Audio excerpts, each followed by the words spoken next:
Bonjour à tous, je vous retrouve pour la nouvelle recette de la semaine. Et là, il est grand temps donc de partir sur les recettes de fête. Vous avez déjà découvert la recette de viande et de poisson.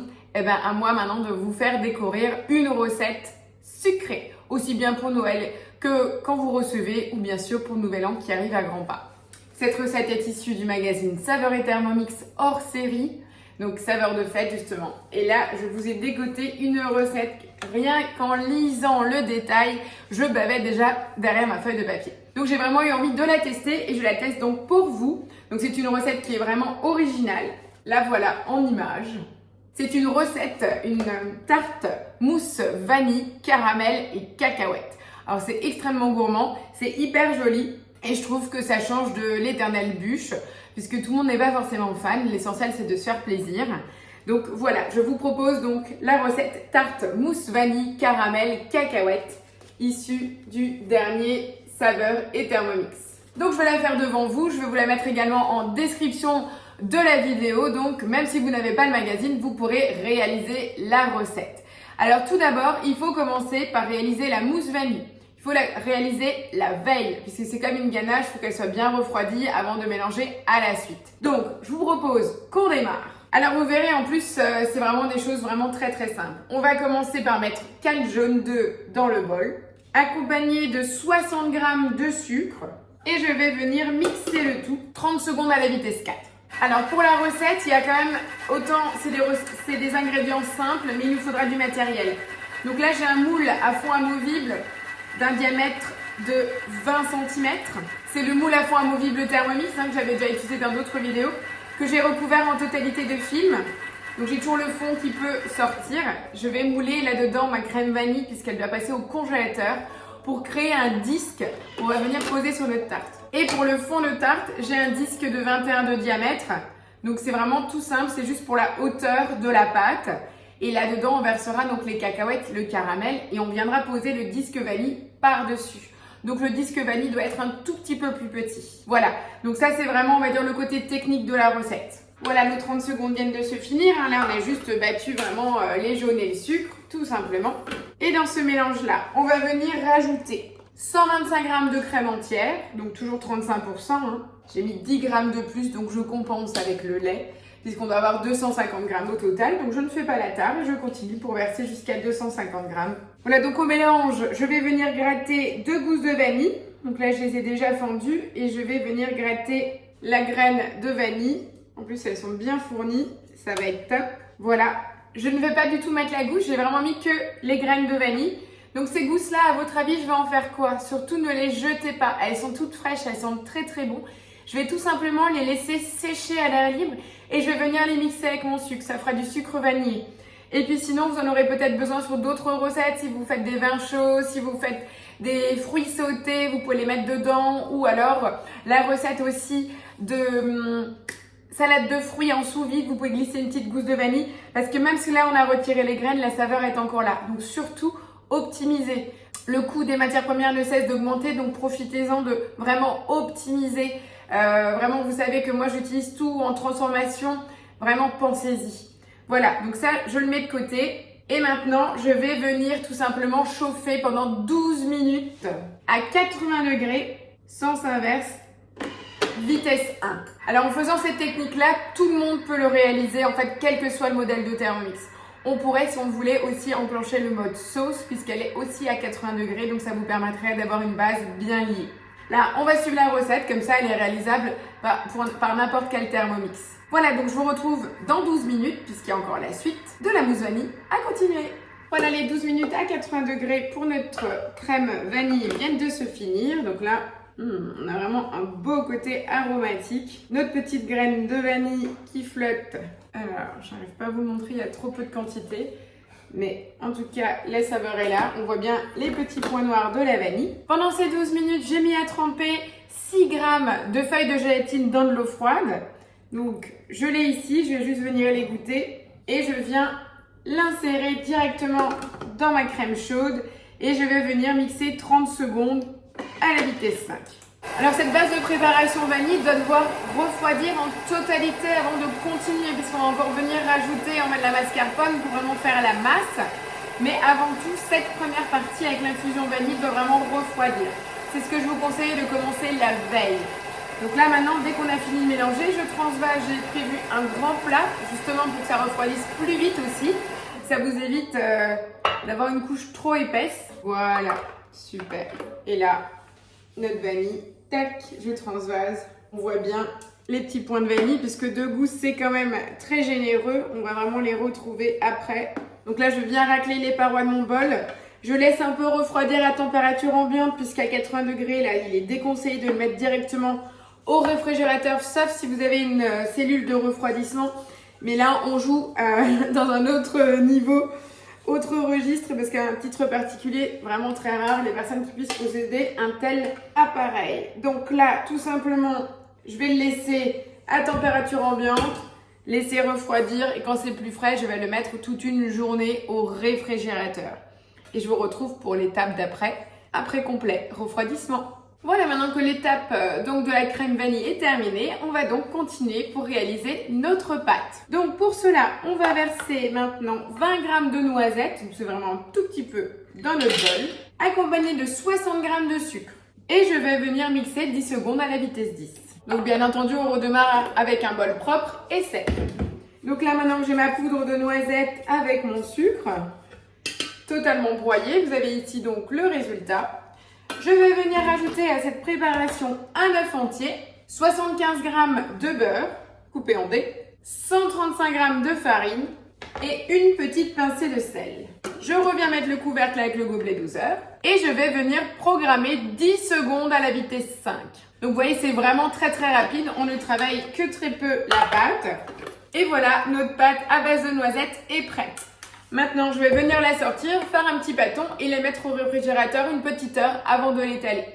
Donc ça, c'est à mettre au frais. Pendant ce temps, vous pouvez également préparer donc le fameux cercle que je vous ai montré tout au début de la vidéo. Je suis juste venue le beurrer et je l'ai posé sur une feuille de papier cuisson. Je vous retrouve pour l'étape suivante, donc l'étalage et la préparation du fond. Voilà, je vous retrouve pour l'étalage de la pâte. Elle a donc reposé une petite heure. Je suis venue fleurer mon silicone pour étaler. L'avantage, c'est que j'ai également les diamètres, donc je peux viser 22 cm et demi puisque le mien fait que 20 cm, ça me laissera les bords. Et je suis venue préparer mes petits emporte-pièces étoiles puisqu'avec les chutes, on va faire la décoration du gâteau. Donc la pâte est toute souple. Donc je viens la poser bien au milieu et je vais laisser à peu près 1 cm où je vais couper tout autour. Pour les petites chutes, c'est pas grave, je vais retravailler et réétaler. Presque comme une pâte sablée, vous savez, donc c'est assez fragile. Donc on va regarder, je vais donner juste un petit coup d'étalage. Je vais venir décrocher ma pâte à l'aide d'une spatule. Je redispose mon cercle sur la plaque. Je viens m'aider d'une deuxième spatule pour décoller le tout et transvaser sans trop d'encombre ma pâte sur mon disque. C'est la petite étape où on transpire. Donc maintenant que j'ai ça, je vais venir dresser délicatement ma pâte dans mon cercle. Donc si jamais ça casse, no panique, c'est le moment où vous allez encore pouvoir utiliser les petits raccords de pâte puisque je vais venir vraiment plaquer la pâte contre le disque et avec les chutes qui débordent, c'est l'occasion de faire vos bords. Voilà, maintenant que vous avez mis de la pâte partout, tout autour, je viens prendre ma spatule et je passe sur le haut du moule pour tout simplement rendre bien droit la finition de mon fond de pâte. Vous pouvez le faire avec votre spatule. Si vous n'avez pas de spatule métal, vous faites avec un couteau. C'est pas gênant du tout. On a un fond de pâte, je vais vous le tenir comme ça, qui est prêt.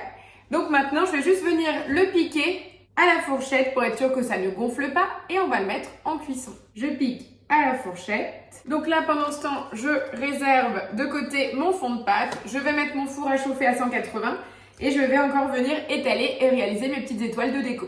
Donc pour le temps de cuisson, ça sera à peu près 20-23 minutes. Faudra surveiller par rapport à la qualité de votre four. Donc comme dit, si jamais vous êtes armé de 2 spatules, voilà pourquoi j'en ai 2, vous soulevez votre pâte et vous venez la poser. Et après, on taille le dessus du moule avec la spatule ou un couteau, mais ça vous permet d'avoir un côté net. Vous savez, dans tous les petits tutos, les petites vidéos, vous voyez les petits moules, vous avez juste des rebords, les bords parfaits.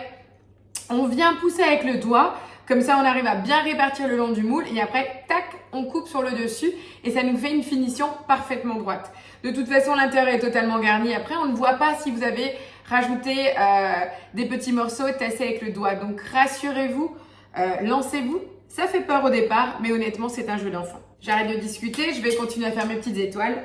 Comme les étoiles seront plus fines, il faudra juste faire bien attention qu'elles ne soient pas trop cuites.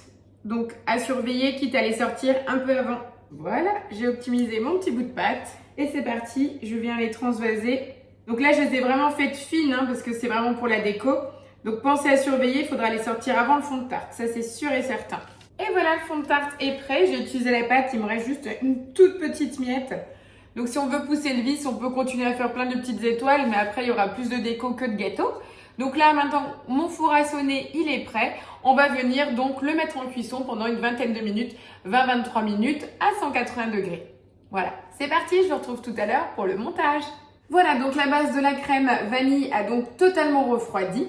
Et maintenant, on continue donc de développer cet appareil. Je vais venir mettre 150 g de crème mascarpone dans un bol propre et sec, bien entendu. Voilà, j'y suis. J'intègre également le fouet. N'oublie pas de faire le quart de tour. Je mets le couvercle avec le gobelet doseur et je vais venir fouetter 30 secondes vitesse 3. C'est uniquement pour détendre le mascarpone. Voilà, donc les 30 secondes viennent de se finir. Je vais venir ajouter la base de la crème vanille. Donc j'ai commencé à le démouler et c'est assez surprenant. Regardez tous les points noirs. Non, la crème n'est pas moisie, mais c'est vraiment tous les petits picots des 2 gousses de vanille qu'on a gratté dans la crème. Donc je vais rajouter le tout dans mon bol. Donc on avait aussi intégré la gélatine directement dedans. Voilà, je mets tout dans le bol. Je remets le couvercle avec le gobelet doseur et cette fois-ci, je vais venir mélanger pendant 3 minutes à la vitesse 3. Pendant ce temps, si vous n'avez pas encore préparé votre moule, donc vous n'êtes pas obligé d'avoir un moule à manquer, hein, comme moi avec fond amovible. Si vous avez un deuxième cercle en métal, comme j'ai pour la pâte, vous pouvez très bien utiliser ceci. On n'a pas besoin de beaucoup de hauteur. Donc je suis donc venue couvrir la totalité de mon moule avec un film étirable. Idéalement, si vous avez du rhodoïde, c'est un plastique spécifique alimentaire qui vous permet en fait de créer vos bords. Même en partant d'un simple rebord en métal, vous pouvez augmenter la hauteur et ça permet de le retirer après délicatement et de pouvoir sortir votre crème. Là, une fois que les 3 minutes sont finies, je vais venir en fait disposer la crème vanille dans mon moule et je vais venir le lisser avec une petite spatule et ça, je vais le réserver au congélateur. On aura un disque gelé à venir poser sur notre tarte. Voilà, les 3 minutes de fouettage de notre crème vanille viennent de se finir.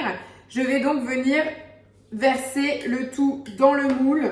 Donc je viens racler la totalité de mon bol dans le moule. Et là, je vais utiliser ma mini spatule coudée pour venir lisser le tout. Parce qu'on doit tout utiliser, c'est ce qui va faire l'épaisseur sur le gâteau. Donc à nous de le répartir convenablement bien et surtout de lisser le dessus puisque il n'y aura rien sur le dessus hormis la petite déco des étoiles. Donc après vous pouvez aussi prendre le haut du moule et le taper. Pour ma part, vu que c'est un fond amovible, je ne vais pas mettre la main sur le dessous, ça vaudrait mieux pour moi. Et là délicatement, on va faire le tour pour lisser la totalité de la surface. Voilà, je suis donc venue mouler la totalité de ma crème vanille. On a fait le plus lisse possible sur le disque et maintenant je vais le mettre au congélateur puisqu'on va le démouler congelé. Donc je vous retrouve dans 12 heures pour le démoulage et la finition donc du gâteau avec la cuisson de la pâte et surtout le garnissage en fait caramel cacahuète. À plus tard. Voilà, je vous retrouve donc pour la dernière étape de notre fabuleuse tarte vanille cacahuète et caramel. Alors j'ai donc sorti mon fond de tarte du four, donc il a bien doré, vous voyez.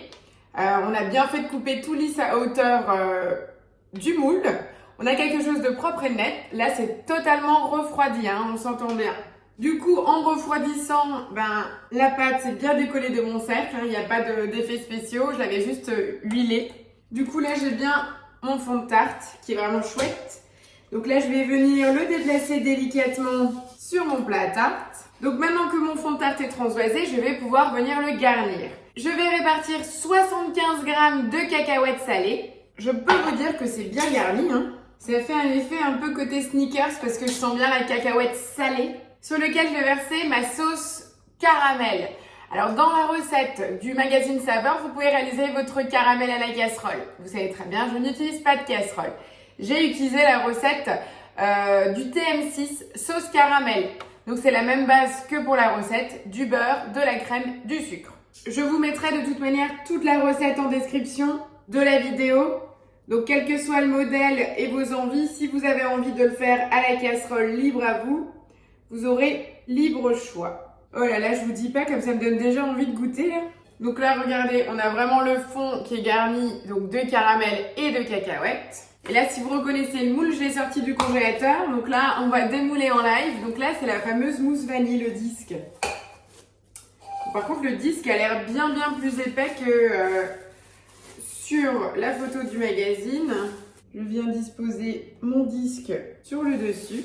Donc là, on a quand même quelque chose d'assez conséquent. Hein. Pourtant, j'ai vraiment suivi les mêmes dimensions que la recette. Mais c'est vrai que le disque a l'air bien plus épais que sur la photo. Bon, c'est pas grave, ça sera plus gourmand. Je vais venir répartir maintenant mes étoiles. Donc là, on est d'accord que le disque est encore congelé.